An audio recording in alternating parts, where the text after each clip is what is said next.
Hello, this is Graham Blaiklock, welcoming you to the Divine Stream Radio podcast. Today's episode is a short, simple solo reading and reflection from a biblical chapter designed for a quiet moment of listening, contemplation and prayer.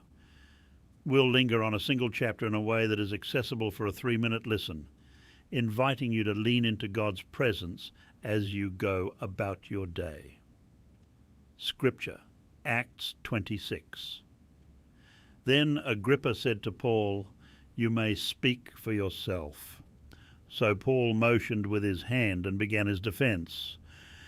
"King Agrippa, I consider myself fortunate that it is before you today as I stand to give my testimony to you." A witness moment.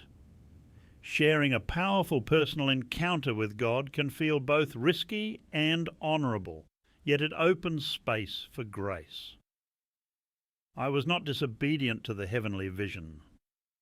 Clarity of calling sustains courage. When we've seen a glimpse of truth, faithfulness becomes a daily choice. I was not summoned to silence, I was summoned to testify. Our stories matter. Testimony isn't about perfection, it's about honesty before God and others. Paul recounts his past life, his encounter with Jesus on the road to Damascus, and the commission to preach to both Jews and Gentiles. Transformation is not only personal, it's outward. The gospel moves toward all who will listen. He describes how salvation through faith in Jesus is available to everyone, even to those who previously opposed him. God's mercy relentlessly expands the circle of grace. Therefore, King Agrippa, I was not disobedient to the heavenly vision. The core of faithful living is obedience that persists, even when outcomes are uncertain. The chapter ends with Paul appealing to conscience, inviting a decision about belief in Jesus Christ.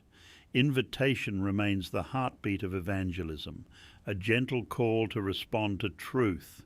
Reflection, a tiny practice for daily reliance, gentle reminder.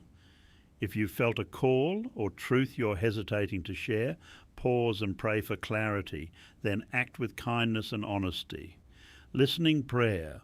Ask God to reveal one area where you can be more boldly, compassionately honest about your faith this week. Small next step. Choose one person you can encourage with scripture or a brief word of hope and simply follow through. Thanks for listening. I invite you to join the discussion. Visit our podcast super site at godstreamradio.com. There, you'll find podcasts from leading Christian authors and many Christian musicians. Plus, be sure to subscribe to the Divine Stream Radio newsletter, where you'll receive inspiring messages and have the chance to enter our weekly draw to win one of Dr. Michael Youssef's books. You can subscribe by clicking the link in this podcast or by visiting divinestreamradio.com directly. Let's walk this journey of reliance on God together. Thanks for tuning in. Until next time, stay faithful and seek God's guidance.